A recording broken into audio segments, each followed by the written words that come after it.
Peter R. Breggin, MD, is called the conscience of psychiatry for his many decades of successful reform efforts. His scientific and educational work provide the foundation for modern criticism of drugs and ECT and lead the way in promoting more caring and effective therapies. His books include Talking Back to Prozac, Toxic Psychiatry, Medication Madness, Psychiatric Drug Withdrawal, and now, Guilt, Shame, and Anxiety, Understanding and Overcoming Negative Emotions. Welcome to the Dr. Peter Breggin Hour. Hello, hello, hello, hello, hello. My wonderful audience, I'm here as always in front of my wonderful chunk of glass at the end of my office through which I see my 3 bird feeders. I've got about 7 scattered about, and the woods behind it going up a hill.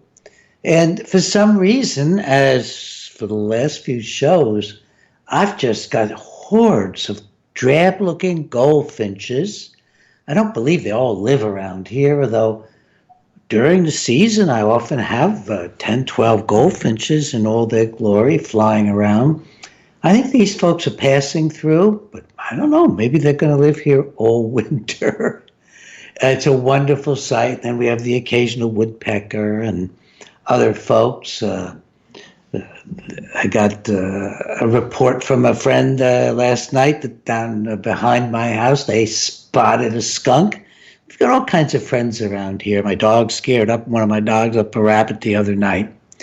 It's just wonderful living close to Ithaca, New York, close to the city and very, very close to the city, and yet having all of this nature around me. It is such a blessing. And as you'll find out today on the show, it's a known source of mental health. A known source of mental health. My guest today is one of my most frequent guests. Hi, Jeanne, are you there? I'm here, and I'm so happy I'm here. Oh, I'm so glad to have you here. Jeanne, you may be my most frequent guest. I started to look at the numbers, and it looks like you've been on the show a dozen times. A few of them may have been repeats. I've got to straighten those numbers out and figure it out. But, folks, I had Jeanne on for 2 sessions in a row in April of this year. And let me tell you a little more about her than usual, because I notice when I have people that I'm really close to. Another is nutritionist and physician Pam Popper, that I often don't introduce them so much.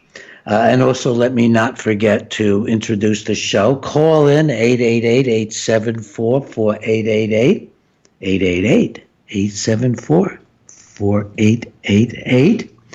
And remember as well that you can go to our website. You can follow some of the things we talk about on the air at our daily breaking news. So it's there all the time. There's also an app for PRN FM. Find that app. And there's also a number you can listen live from anywhere on, or pretty much anywhere, 712. That's for listening to the radio show, just like you're listening to it now on an app. 712 on a direct call-in number, 712-775-6850. And it's 4 p.m., October 9th, 2019, New York time. And if you want to keep in touch with following me, don't forget the free alerts that you can get, the frequent alerts on Breggin.com. Frequent alerts on Breggin.com. I've got a lot of ways you can stay in touch, and a lot of ways that you can get information of my website and my free resource centers. All that stuff is really important. And then also, my wonderful books and all those things I'd love you to read.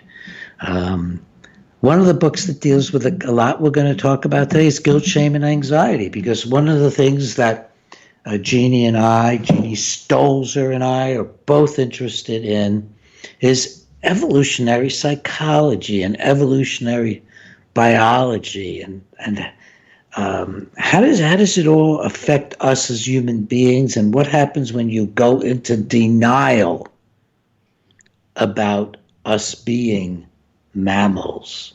When you go into denial about us having these basic origins? And some of you may think, well, maybe he's talking about, evolution deniers, Christians who don't believe in evolution. But that's not who we're talking about. Because often the Christians who believe in evolution are, in some ways, most in touch with the same truths as are in evolutionary biology. Jeanne, I never thought of that. That's interesting. We might tread on all of these dangerous areas today.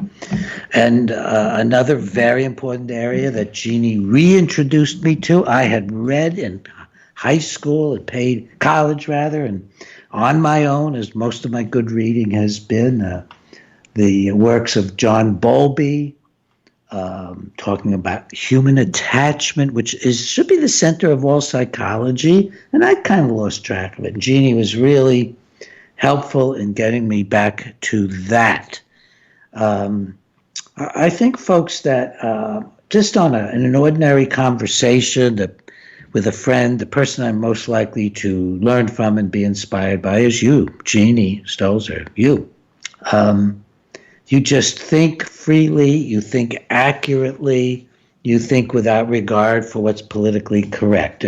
Jeanne does this in the heartland of America at the University of Nebraska, and she got her PhD there in human resources and family science and child development. And she is a professor now in Kearney, at the University of Nebraska in Kearney, Nebraska. She writes a lot of papers. So keep in mind that what she says comes from a huge amount of research. And it's a really well-kept secret that I would love to write a book with Jeanne, and we just never have gotten together to do that. I think we would write someday a stunning book together. But we just never get to do it. We're very busy people. She teaches, and that's a lot of work. Some of Jeanne's interests, oh my gosh, breastfeeding, attachment theory, co-sleeping, things that are being lost, in childhood. She's written about the ridiculousness and evil of psychiatric diagnoses like ADHD and the drugging of children and adolescents. And my interest in that led to her inviting me to speak at the University of Nebraska in Kearney years back, and brought us together, and we've remained friends since then. But wow, let me take a breath. My throat's a little dry, and say, hi, Jeanne. I want to unleash you in whatever direction you want to take this. Oh, I just love being with you. You've been my mentor from afar for I don't even know how many decades, and it's just stunning to me to be with you and to be learning from you all the time. So thank you for all you do. Thank you for all you've done. Keep doing it. We need you. But I do want to say that, a lot of the problems we're seeing in modern-day America let's start with children, infants and children, is really due largely to the fact that we have left our mammalian heritage. We're raising children completely and totally different than we ever have in the history of the hominid species. For 99.999% of our time on this planet, children were raised in very, very particular ways. And we've left all that and turned it all on its head. I mean, we always had non-drugged births. We always had breastfeeding and long-term breastfeeding. We always had co-sleeping. We always had mothers staying in close physical proximity to their young throughout their formative years. That's what all mammals do, and we're mammals, and that's what we did. This all began in the Mesozoic era, about 70 million years ago, with that first little shrew-like creature that was the first mammalian parent on the planet. And now humans because we think that we're so much more intelligent than other mammals, have moved so far away from that now we're seeing the consequences of moving away from our mammalian heritage. And that the best we could do with that is now we're diagnosing kids because now they have depression and anxiety. And of course they do. I mean, people read my research and they think, are you saying that anxiety or depression doesn't exist? Of course it exists. The question is why? There's two questions. Why does it exist? And number two, what's the best way to treat it? And we know the answer is not with psychiatric drugs. We know that. And with adults, what we've done from moving away from our bioevolutionary heritage, our mammalian heritage, is we've created a whole plethora of diseases. Heart disease and type 2 diabetes and high blood pressure and anxiety and depression and bipolar and high cholesterol. You just go on and on and on. And if you just look into the historical record, you can clearly see that these diseases in infants, children, adolescents, and adults are manifestations of moving away from our bioevolutionary heritage. We have to be smart enough to see that. And instead, we're just throwing drugs at every one of these problems. Keep on. You're right on, and I think it's just so real. I mean, when you called, and we chatted today, you were talking about two ways that we've really left the culture behind, and one was the early nurturing period, which actually should be a prolonged nurturing period of many years, not a few months.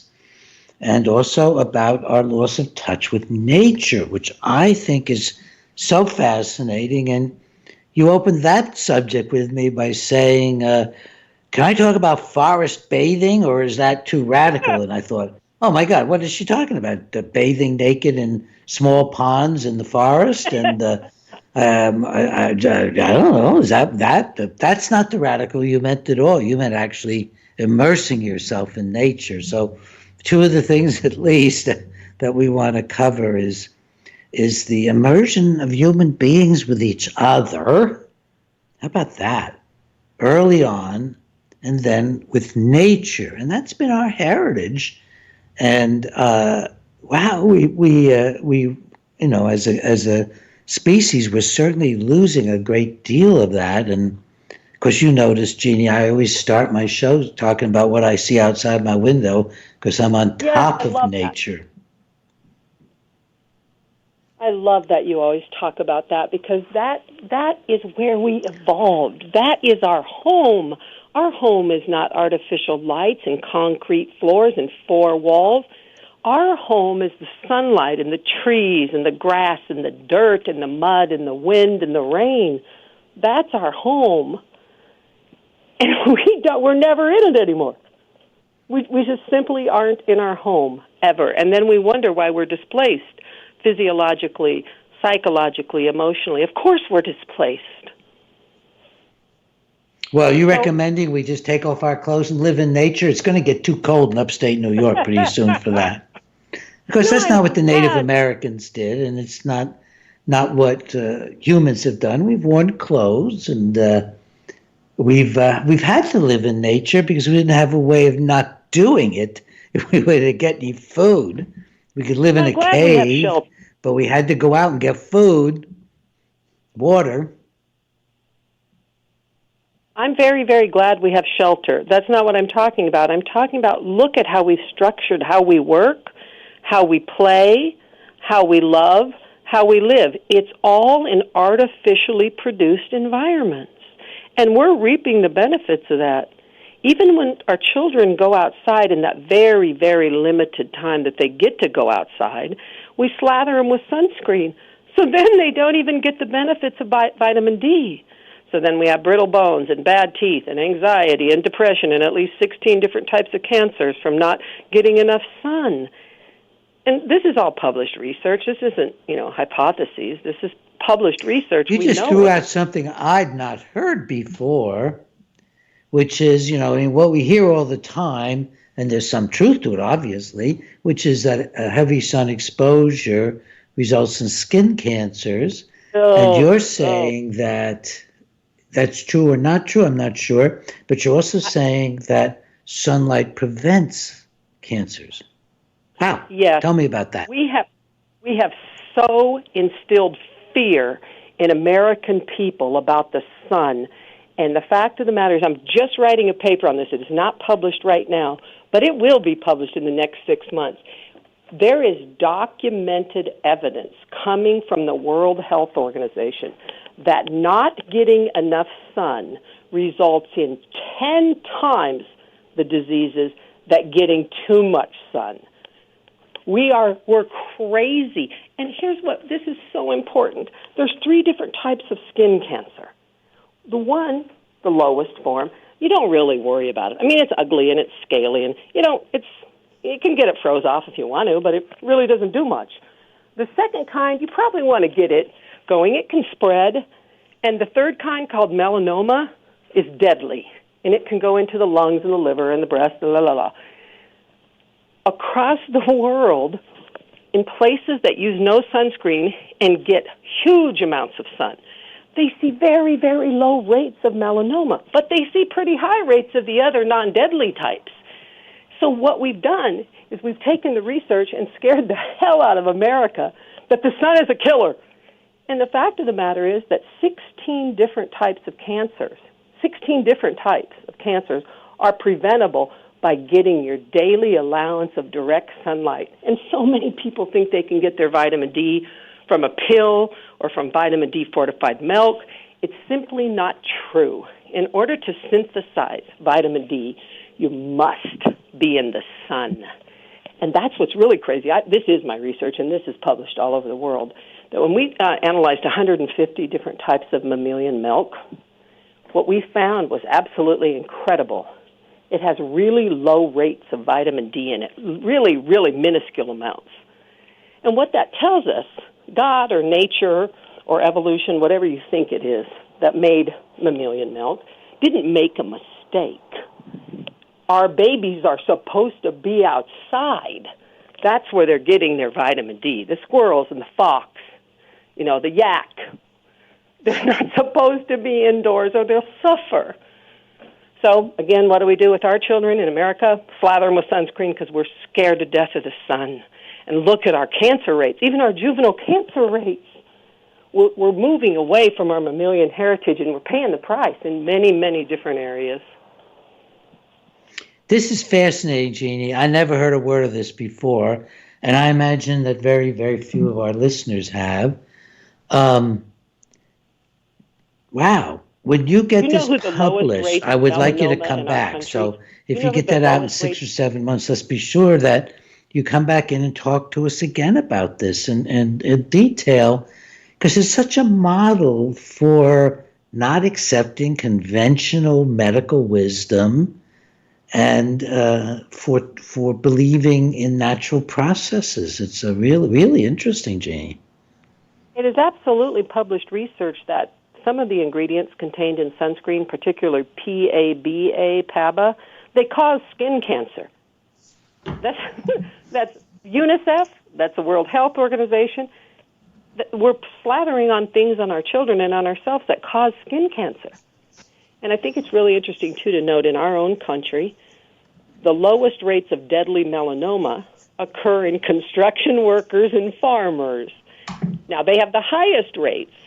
You're breaking up a little, Jeanne. Oh, sorry.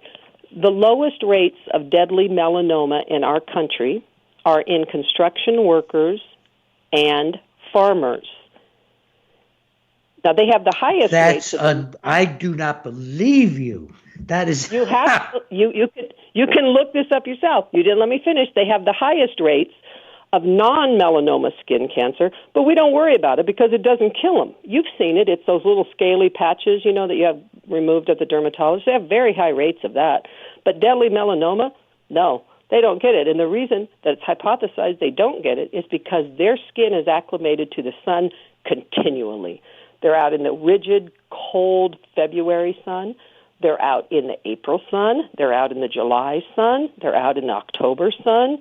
And most Americans aren't. We stay out of the sun until July, and then we get on our boats, and we stay out for 9 hours with our sunscreen.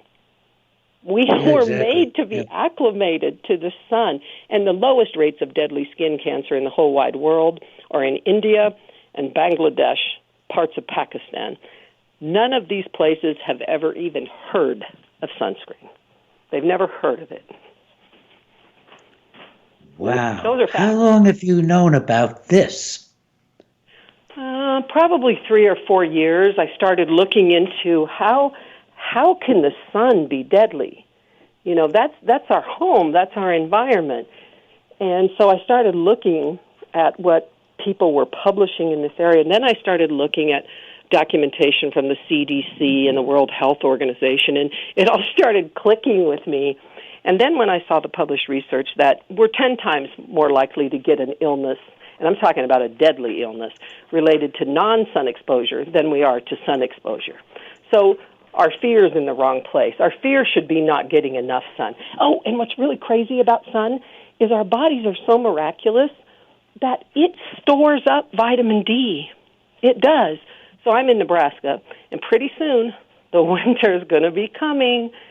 So if I was outside April, May, June, July, August, September, October, getting my required amounts, my body actually stores up that hormone. You call it a vitamin, but actually it wasn't even called a vitamin until 1927.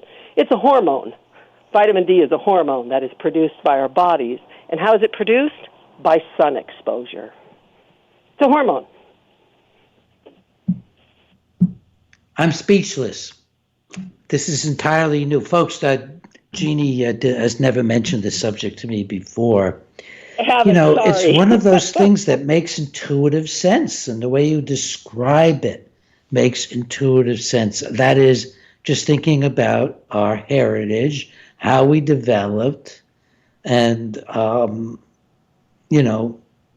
you're raising the question to yourself of how could something be lethal that is so natural, the sun? How would it so increase lethality? And how long has this research been around? I think I found some things from the 70s. They started questioning. That's when sunscreen sort of hit the late 70s, sort of hit the market. And I think scientists started looking into the ingredients of sunscreen pretty quickly. And we're still selling tons of it. I mean, the research doesn't seem to have made a dent in that we use this cancer-causing product, and we use it all the time. And the fear that we have of the sun is, in my mind, just unbelievable. I can't believe we're afraid of the sun.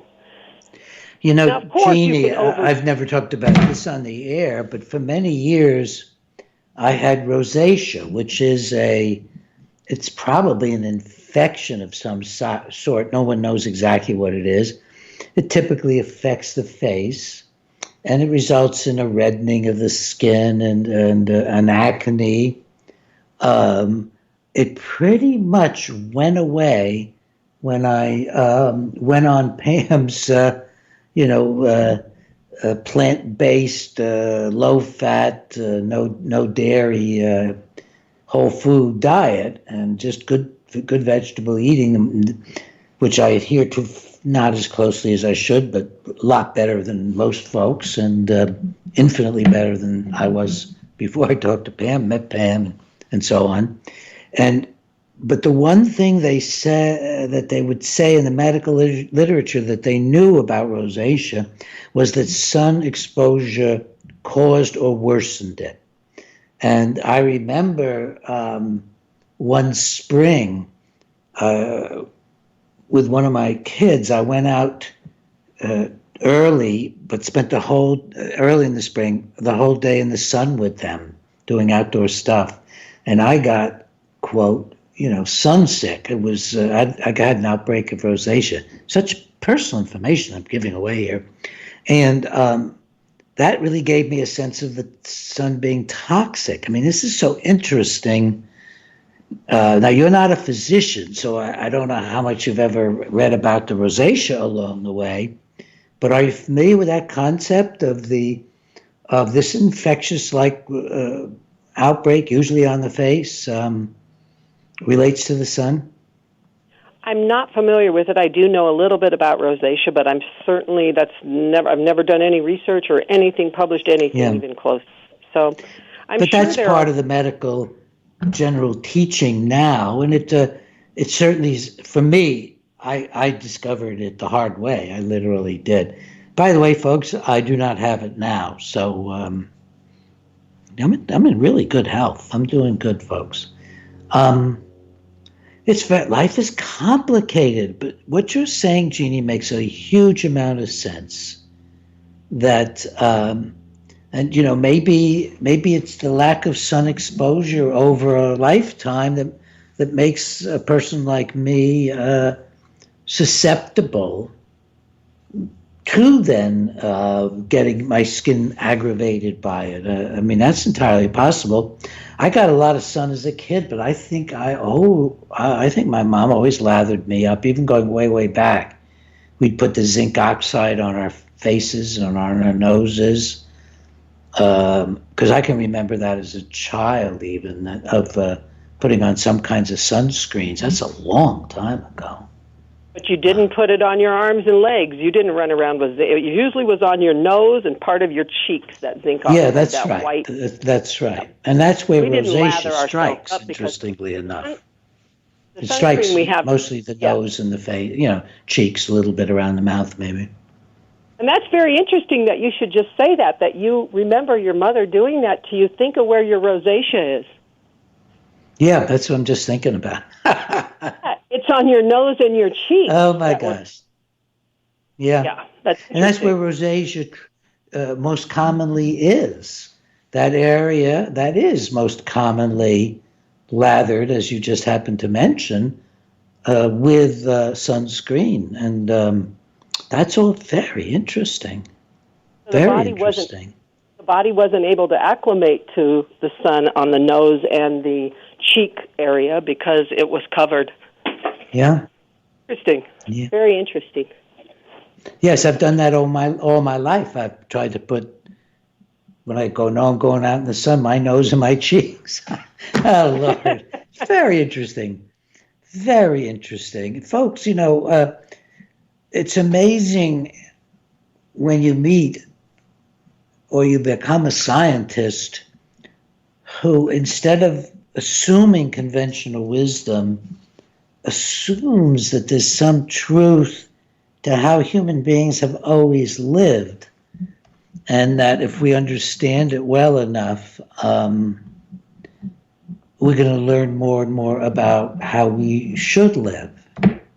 And at least you wanted to talk, Jeannie. I'm sorry. Let me let you go. That's better than my guiding. What were you about to say? I was just going to say, I think it's really important with understanding how to get us back to wellness, because I think one thing that's really, really important to talk about with regard to our bioevolutionary heritage is that across all cultures, across all mammals, and across all historical time, infancy and early childhood was for one thing and for one thing only, and that was the solidification of attachment. That's all it was. It doesn't matter if it's a baby lion or a baby chimp or a baby human. It was for one thing. Infancy and early childhood was to make sure the attachment was hardcore. And look how we've turned that upside down. I mean, it's unrecognizable. If our ancestors came back right now and looked at the way we're raising children in 21st century America, it's unrecognizable. It's unrecognizable. Let's start at birth. You lay a woman flat on her back with her feet in stirrups. You pump her full of all types of drugs, including the cane derivatives and the opioid classes, and it crosses the placenta and goes to her baby. Of course, then she's unable to nurse because the letdown reflex is altered by the drugs. You take the baby away, you take her to the nursery, there is no breastfeeding, there is no co-sleeping. You're not staying in close physical proximity to your young throughout their infancy and early childhood. As a matter of fact, when the baby's 42 days old, think about that. 42-day-old human goes to a daycare, uninvested strangers, and she's going to be there until she's 5. And then she's going to go to another institution.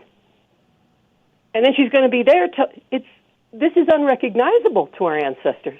And then we say things are wrong with the kids. The kids are disordered. They're disordered. And I say, no. The kids are from a disordered world. We've created a frenzied, disordered world. Our kids aren't sick. we've created a sick world. And that's what we're seeing right now. And you can drug them to kingdom come all you want to, but we need to revisit our heritage and see how we get back to wellness and wholeness. You know, back in college in the 1950s, we already had these dreadful experiments, but they made a point, the dreadful experiments of removing infant monkeys from their mothers. And there's a failure to thrive that takes place, a failure to make attachment, failure to become a monkey. These were Harlow's studies, and you know, I don't think we needed those studies to have figured that out. And I'm sure I was thinking about you mentioning lions and other mammals. They all get nursed. They're all intimate with the nursing mother. In that process, they're learning how to think and feel and relate. They're growing up with a sense of security. The little lions, little monkeys are hanging close to their mothers. Their fathers may have nothing to do with them. If you're a monkey, a big brother might help out. And all of that is absorbed into the strengthening of the personality and the character. And I mean the character of the so-called lower mammals as well, not just us. Their strength, their courage, their abilities to survive. They're all being built and created and cemented in those early relationships, sometimes with a single mother, sometimes you know, with the chimpanzees, with you know, a whole bunch of mothers, with some, you know, husbands guarding, or fathers guarding the periphery maybe, but not necessarily contributing a great deal to the parenting that's going on for the first few years with the monkeys. The monkeys, they need attachment for, I think, Jeannie, it's like 4 or 5 years with their mothers. Yep. And if they get separated before that, the only thing that can rescue them is if a big brother or somebody else steps in. All that wonderful research out of Africa, the woman's name is escaping me, but I read so much of her over the years. Goodall. Yeah, Jane Goodall. I even heard Jane Goodall talk back in the 70s at the Smithsonian. So I was fortunate enough. She comes to Kearney, Nebraska, if you can believe this. We have a population of birds that only come through this area in the whole wide world. So Dr. Goodall, the most famous living scientist, comes to my town of 30,000 people, and I got the pleasure of meeting her and discussing quite a lot with her. And I remember one question I asked her. We're sitting at the university, just me and her, and I said, "Can you tell me, when you had your baby, who was most influential in the child development?" No, I didn't say it like that. I said, "Who was the most influential in raising your son?" And she looked dead at me and said, "Flo." And I thought, oh my God, I have a PhD in child development, and I don't know flow theory. I don't know what this is. So I said, "I'm sorry, I'm not familiar with flow theory." And she laughed, this wonderful, uproarious laughter, and said, "It's not a theory. She's a chimp." The chimpanzee flow. Yes, it was flow. And I thought she was talking about FLO theory or something. I didn't know. Jeannie, you broke up. You know, she's from England, so they do things very similar to us. Jeannie, you're breaking up, Jeannie. Oh, I wonder what's wrong with my phone. This has never happened. Okay, so she told me... But I just filled in for people because you went blank that Flo was the chimpanzee Flo that she was so close to. Yes, and Dr. Goodall told me that when her baby was born, she watched Flo, and Flo didn't need any middleman, or Flo didn't need any artificial nipples, or Flo didn't need a crib. Flo strapped that baby on her, just put her on her, and went about her business. She nursed when she wanted to. They slept together. That's what Dr. Goodall told me. And Jeannie, by the way, you are not breaking up. I got a message from my wonderful engineers that the breaking up is on my end. So there's probably a Skype interference of some sort that's getting in the way of my hearing you. And I'll ask the engineers, is it getting in the way of anybody hearing me, or is it just that I'm having trouble with my intake? And they can IM me, instant message me about that. So apparently, Jeannie, I'm the only one who's not hearing you when I say you're breaking up. Wow. So much good stuff. So much very good stuff. So you told me you were concerned about getting into politics.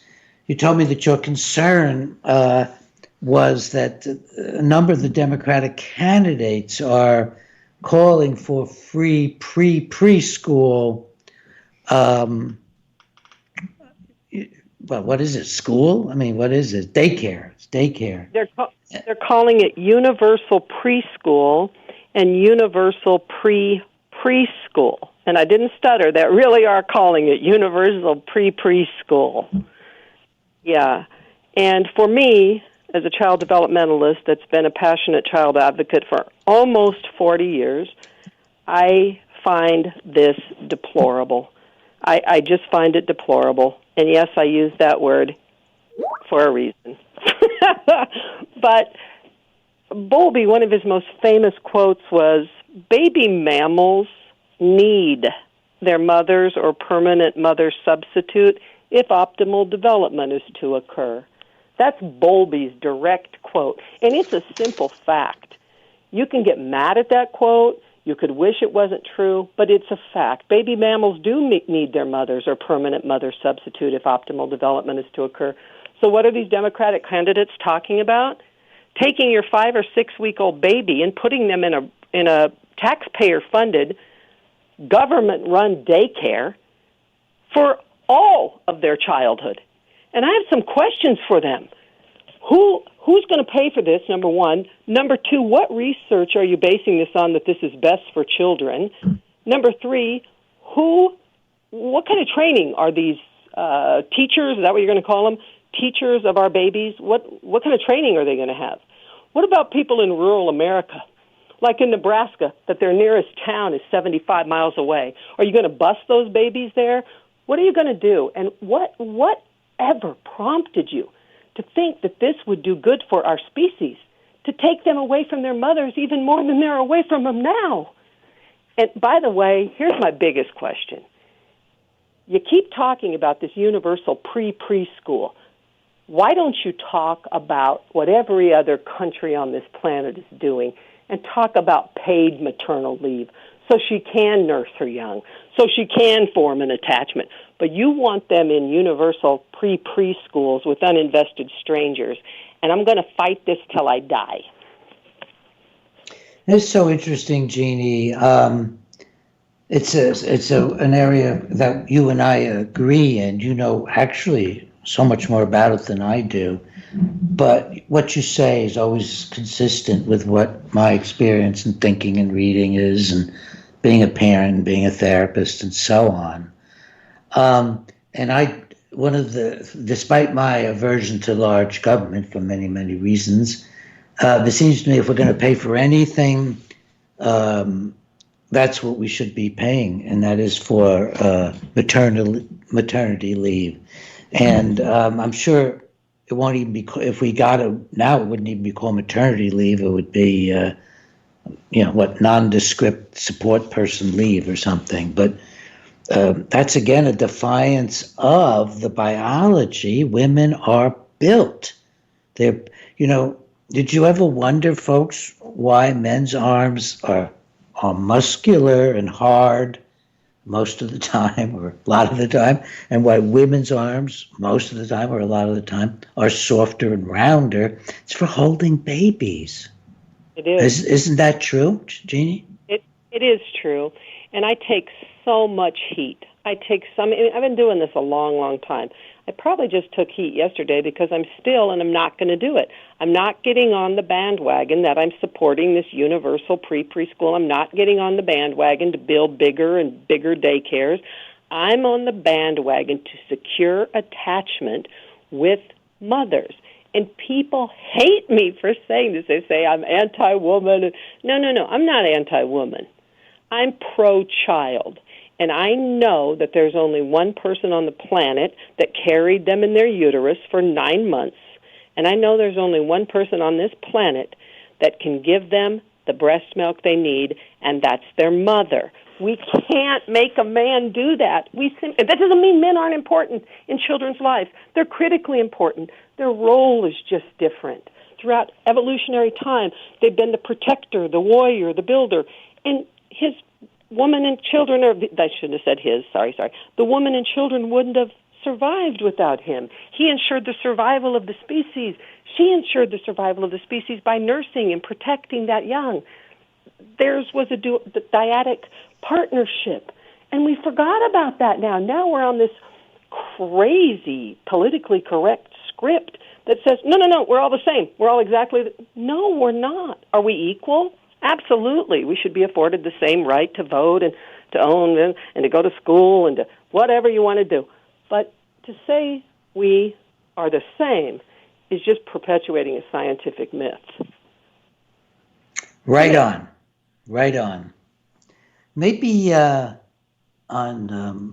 the last show of every month is a open mic. And maybe folks will get on open mic, since that's about when we get our callers. Although you could call in to discuss this with us today if you want to stay on the point, 888-874-4888. You got it. You know it anyway, folks. And it's on my website and so on. But, I can see why you wouldn't want to call in with the guests that when they're so immersed in these wonderful things. But do what you've been doing. Call in the last Wednesday of the month, 4 p.m. New York time, and share your thoughts about all of this. And Jeanne and I, we really believe that every man and every woman and every person should be able to choose the direction of their lives. 100%. But when you choose a direction, then you take responsibility for it. And if you bring a life onto the earth and you're going to raise it and, take responsibility for figuring out this problem and think about this problem, which is your infant needs you. It's just the way it is, folks. And nursing, one of the things I learned from Jeanne and also my conferences with Pam, people that she had come there, was that mother's milk is irreplaceable. You can't put it in a bottle. You can't even put somebody else's milk in the bottle and accomplish the same thing, because the mother's milk is responding to the child's immediate environment, creating antibodies to harmful things in the environment, which pass across, they pass across the milk. I'll bet they pass across the placenta too. Tell me about that, Jeanne. Is a mother's environment that she's living in, when the baby's living in her environment and she's living in the world, and is she preparing and helping the infant by creating antibodies that pass through the placenta? Doesn't pass through the placenta, but the baby is completely and totally protected. Think of that mucus plug where that uterus is. That baby is in perfect, sterile environment, beautifully perfect. I mean, nature knew exactly what it was doing. However, the second that baby's born, they're born, all mammals, all baby mammals, doesn't matter if it's a kitty, a puppy, or a human, they're born with really, really immature immune systems. And by the way, it's our immune system, the status of our immune system, that determines if we get sick. That's a fact. And so what happens when you have this baby, their immune system is non-functional. So immediately, and I do mean immediately, mother starts nursing the baby, and those immunological properties are passed to the baby, i.e. immunities are passed to the baby, and it is environmentally specific. It's based on that environment. And the bad news is when you have a baby in a hospital, Mother has no immunities to flesh-eating bacteria and MRSA and staph. She's got immunities to her environment. So we take this brand new baby, and she's in a hospital where she doesn't have an immune system. Now, thank God Mother's nursing because she's getting some immune properties, but that hospital is the very worst place that baby could be born. Because Jeannie, you need a worldwide platform where tens of millions of people can hear you talk about these things. Who is there in this world at all like you? Wow. Well, it's really interesting you should bring that up, Dr. Breggin, because I am, right now, just the finishing touches on my book. And all of this stuff is in there, and I really do have this theory, and I might be crazier than a loon, but I believe that our world is ready for this right now. I don't think they were ready 5 years ago, and I know dang well they weren't ready 15 years ago, but I think they're ready now. And it's got 8 different chapters, and everything we're talking about is in this book. I may be completely wrong. The world may not be ready for any of this, but everything we've talked about today is in that book. And that's wonderful, Jeannie. That's wonderful. Let's stay in touch about your book. Do you have a publisher yet? No, I wouldn't mention the name of it. I don't have a publisher yet. What I'm doing is, I might be doing it wrong, but I'm doing it this way. I'm going to find an agent who's as passionate about the book as I am, and I'm going to wait. I can play the waiting game until I can get it to a major house. Mm-hmm. Because I believe what you just said is true. And I might be crazy as a loon. I've already stated that. But I think the world's ready for this. I do. And I think they're ready for it from a scientist who's been publishing this stuff for the last 24 years. I didn't just come out with this out of the top of my head. This is all published research, and it's a culmination of all that research. That's what this book is. Well, I'm delighted, absolutely delighted to hear that, Jeannie. I didn't know about this. We haven't been close enough touch since you were on a couple of times in April. And I'm really, really glad to hear you putting a book together about it. Mostly what Jeannie's done is write scientific articles, give conference talks and things like that. And I'm really glad to hear about this. That's going to be absolutely wonderful.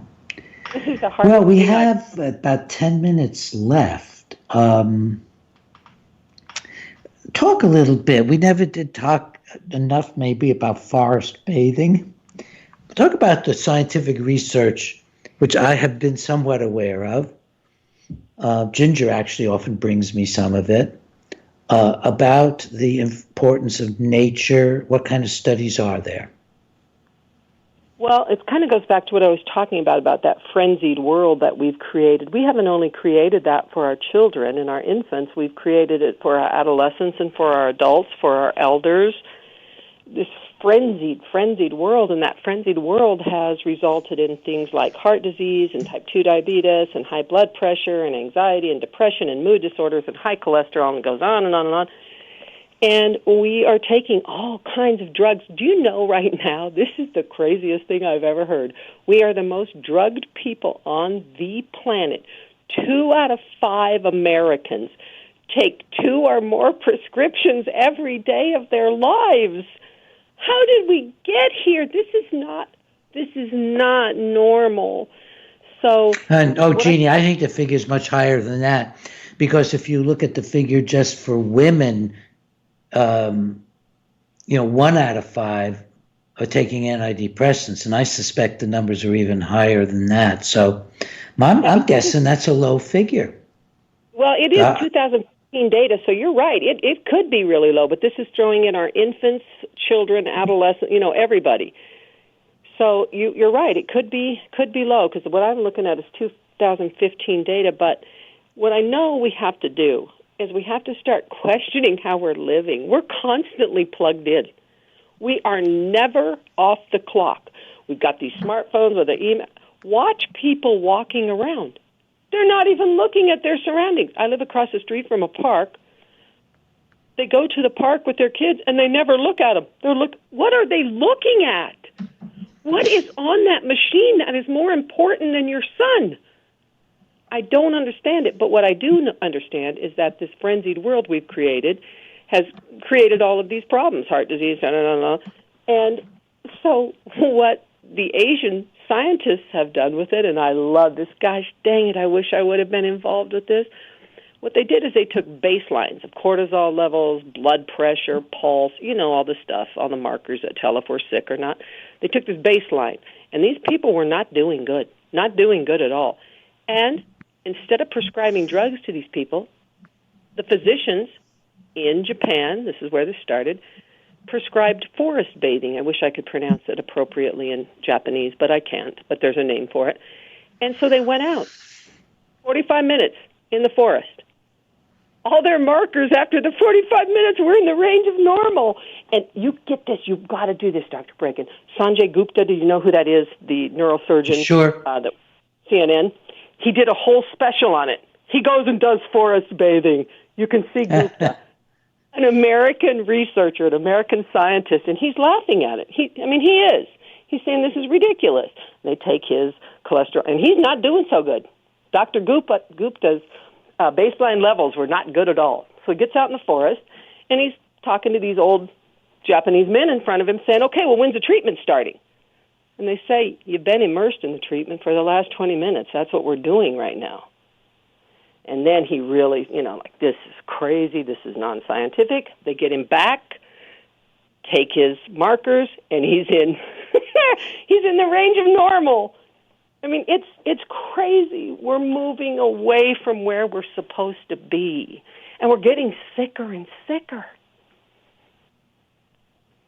So have your listeners look up, just Google forest bathing. And all of these Japanese scientists' research articles will come up. They're absolutely fascinating. And what I really love about the research is, of course, they said, well, no, it's just exercise. So, of course, they did the research with people walking on the treadmill at the gym. Nope, not seeing it. It's not. And the most important part of this research, in my estimation, is what they found out about the tree oils. And I can't pronounce the name. I think it's phenalkydes, but I probably am saying that wrong. But it's just tree oils. Each and every tree species out there is secreting tree oils. And we're breathing it in through our nose and through our mouth. And that's what's so protective. And it's just fascinating that we've actually isolated these tree oils and we know what they do. And in my own backyard, I know my neighbors think I'm crazy. I know they do, because I've lived here 18 years, and now finally I have my yard the way I want it. It's just a canopy. All you can see is trees all around, and I've got 3 lots. And I always go sit out there, and I used to think, years ago, why does this make me feel so much better? Well, now I have a scientific explanation, and the scientist in me loves that. I know now about tree oils. It is relaxing me. It is reducing cortisol. It is. Well, I'm suspicious it's going to turn out to be more complex than the tree oil. Otherwise, we're going to have everybody taking tree oil pills. Yeah, it won't work. It's the same as taking vitamin pills. It's not going to work. It won't do the same thing. You weren't built to synthesize pills. You were built to be with the trees. And I think you're probably right. I think there's probably molecular structures emanating from the dirt and from all of it, and from the leaves and the sand. I believe that's true. I don't talk about this on the air much, of the things, but I love trees. And it's just a common thing in my family that I even get teased about, which is, one of the things that makes me happiest in the world is to go out and get a new tree and plant it and take care of it and make sure it thrives. And I love being among the trees. But you're inspiring me, because I don't get out into this forest that's right upon me here anywhere near as much as I should. I'm sure I spend too much time looking at it through the window. Well, in this case, I'm on the radio or talking on the phone or writing a book or doing a bill for a legal case or something.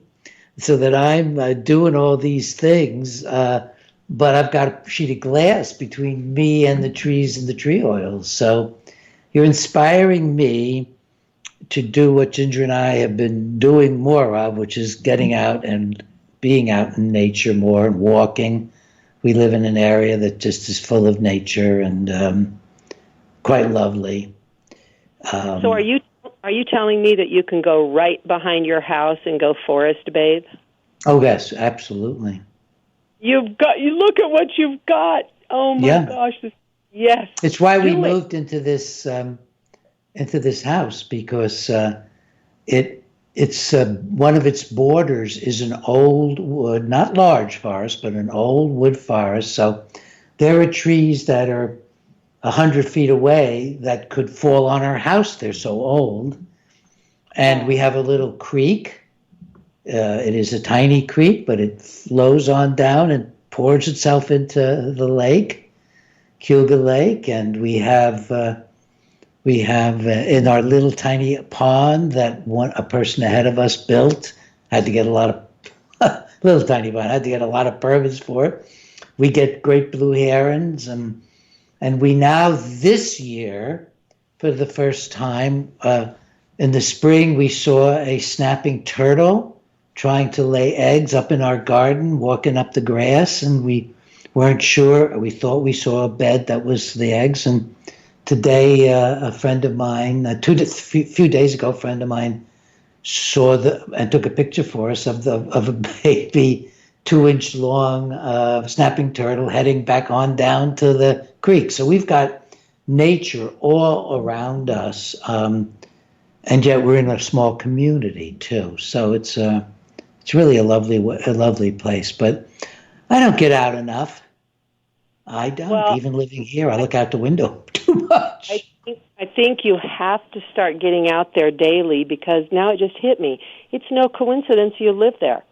You're supposed to be forest bathing every day because we need you in this world. And that's the thing. So that's the prescription. Out there every day. That's going to be so perfect. Yes, okay. Folks, I get so into talking to Jeanne, I forget to tell people her name. Jeanne Stolzer. My friend Jeanne Stolzer. JeanneStolzer. You can find her online, University of Nebraska in Kearney. Wonderful friend, wonderful person, great woman. Thank you for being on the show, dear. Thank you again and again. Thank you so much. Bye.